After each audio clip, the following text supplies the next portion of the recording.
சற்றுமுன் வெளியான தகவல். ரேஷன் அட்டைதாரருக்கு முக்கியமான தகவல் வெளியுள்ளது. அது என்னன்னு பார்க்க போறோம். நீ நம்ம சேனல சப்ஸ்கிரைப் பண்ணாம இருந்தீங்கன்னா, மறக்காம லைக் பண்ணிக்கோங்க, சப்ஸ்கிரைப் பண்ணிக்கோங்க. வாங்க வீடியோக்குள்ள போகலாம். ரேஷன் எனப்படும் பொது விநியோக முறையில் டிஜிட்டல் மயமாக்கும் நடவடிக்கைகளால் 5.80 கோடி போலி ரேஷன் கார்டுகள் கண்டறியப்பட்டு ரத்து செய்யப்பட்டுள்ளதாக மத்திய அரசு அறிவுறுத்தியிருக்கிறது. இது குறித்து செய்திக்குறிப்பு ஒன்றையும் வெளியிட்டிருக்கிறது. ஏழை எளிய மக்களுக்கு அரிசி, கோதுமை போன்ற தானியங்களை இலவசமாக வழங்குவதற்காக மத்திய அரசு இந்திய உணவுக் கழகம் வாயிலாக மாநில அரசுக்கு அனுப்பி வைக்கிறது. இதில் ஆண்டுக்கு 5.24 கோடி டன் அரிசியும் 1.90 கோடி டன் கோதுமையும் அனுப்பி வைக்கப்படுகிறது.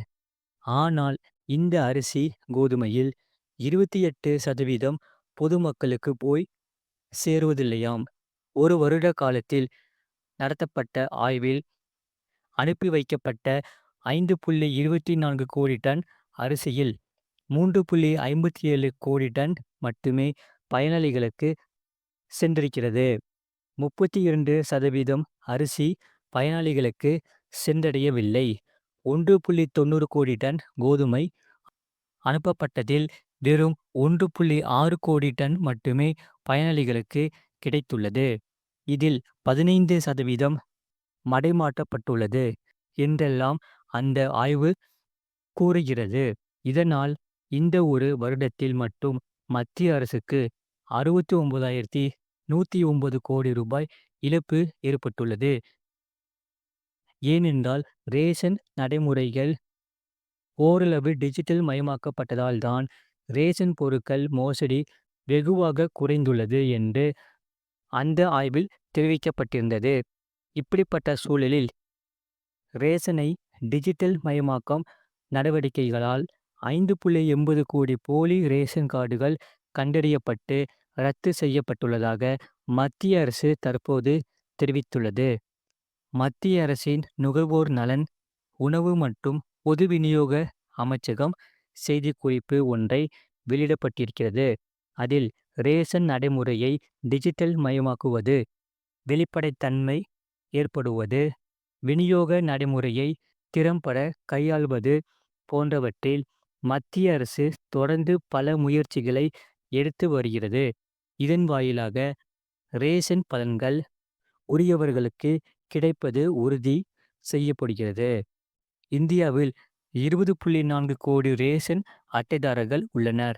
இதன் வாயிலாக 80.6 கோடி பேர் பயன்களை பெற்று வருகிறார்கள். இதில் 99.8% ரேஷன் கார்டுகள் இகேஒய்சி எனப்படும் மின்னணு தகவல் முறையில் சரிபார்க்கப்பட்டுள்ளது.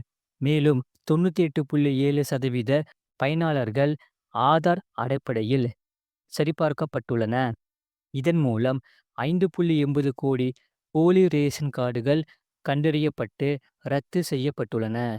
நாடு முழுவதும் 5.33 லட்சம் என்றழைக்கப்படும் கருவியின் வாயிலாக ரேஷன் கடைகளில் பொருட்கள் விநியோகிக்கப்படுகின்றன. இதன் வாயிலாக தகுதி வாய்ந்த நபர்களுக்கே ரேஷன் பொருட்கள் கிடைப்பது உறுதி செய்யப்படுகிறது என்று அதில் தெரிவிக்கப்பட்டுள்ளது.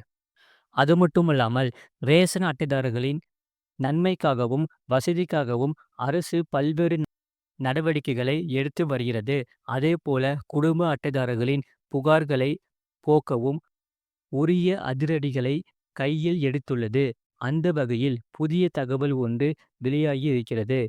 இது பொதுமக்களுக்கு மகிழ்ச்சியையும் நம்பிக்கையையும் ஏற்படுத்தி வருகிறது. தமிழ்நாட்டை பொறுத்தவரை அரிசி அட்டைதாரர்களின் சுமையை தமிழக அரசு குறைத்து வருகிறது. ஆனால் ரேஷன் அரிசி கடத்தல்களை மட்டும் முற்றிலுமாக இன்னமும் ஒழிக்க முடியாமல் உள்ளது. குறிப்பாக கேரளா, ஆந்திரா, கர்நாடகா என அண்டை மாநிலங்களுக்கு ரேஷன் அரிசி கடத்தல்கள் நடந்து கொண்டே இருக்கின்றன. தமிழக எல்லைகளில் இதற்கெனவே புரோக்கர்கள் இருக்கிறார்களாம். இவர்கள்தான் கள்ளச்சந்தையில் அதிக விலைக்கு இந்த ரேஷன் பொருட்களை விற்று கொள்ளை லாபம் சம்பாதித்து வருகின்றன. இது போன்றவர்களால் தான் ரேஷன் அட்டைதாரர்களுக்கு ஒதுக்கப்பட்ட அரிசி, பருப்பு முறையாக கிடைப்பதில்லை என்று பொதுமக்களின் புகார்கள் அதிகரித்தபடியே வருகின்றன. இந்த கடத்தலை ஒழிக்க தமிழக அரசும் பல்வேறு முயற்சிகளை மேற்கொண்டதன் விளைவாக ஓரளவு ரேஷன் பொருட்களின் கடத்தல் சம்பவங்கள் கட்டுப்படுத்தப்பட்டுள்ளது. அதேபோல ரேஷன் வாங்குவதற்கு கடைகளுக்கு சென்றாலோ பாதி பொருட்கள் மட்டுமே கிடைப்பதாகவும், மீதி பொருட்கள் தீர்ந்துவிட்டதாகவும் பணியாளர்கள் சொல்வதாக பொதுமக்கள் கூறுகின்றனர். இதனால் சில ரேஷன் கடைகள் சண்டட்டையாக மாறிவிடுகின்றன. சில வணிக நிறுவனங்களுக்கு அரிசி, கோதுமை, சீனி, எண்ணெய் போன்றவற்றை கள்ளச்சந்தையில் விற்பனை செய்வதாகவும் பொதுமக்களே புகார் சொல்கிறார்கள். வாங்காத பொருட்களுக்கும் வாங்கியதாக செல்போனில் மெசேஜ் வருகிறதாம். இதையடுத்துதான் பொதுமக்கள் தமிழக அரசிடம் நேரடியாக புகார் அளிக்க கட்டணமில்லா தொலைபேசி எண் 1805995950 என்ற தொடர்பு எண்ணை அறிவித்துள்ளது. கடத்தலை தடுக்க மாநில உணவு கடத்தல் தடுப்பு குற்றப்புலனாய்வு பிரிவு காவல்துறையினர் சார்பில் 24 மணி நேரமும் செயல்படும் கட்டுப்பாட்டு அறைக்கு தொடர்பு கொண்டு உடனடியாக புகார் தெரிவிக்கலாம் என்று தெரிவித்துள்ளது.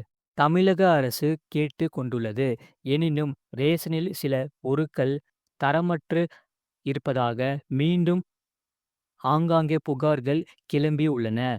அரிசி, கோதுமையை இந்திய உணவு கழகத்திடமும், மற்ற பொருட்களை தனியார் நிறுவனங்களிடமும் தமிழக நுகர்பொருள் வாணிபக் கழகம் வாங்குகிறது. இவைகள் கிடங்குகளில் இருப்பு வைக்கப்பட்டு ரேஷன் கடைகளுக்கு விநியோகமும் செய்யப்படுகின்றன. சில இடங்களில் அரிசி உள்ளிட்ட பொருட்கள் தரமற்று இருப்பதாக புகார்கள் கிளம்புகின்றன.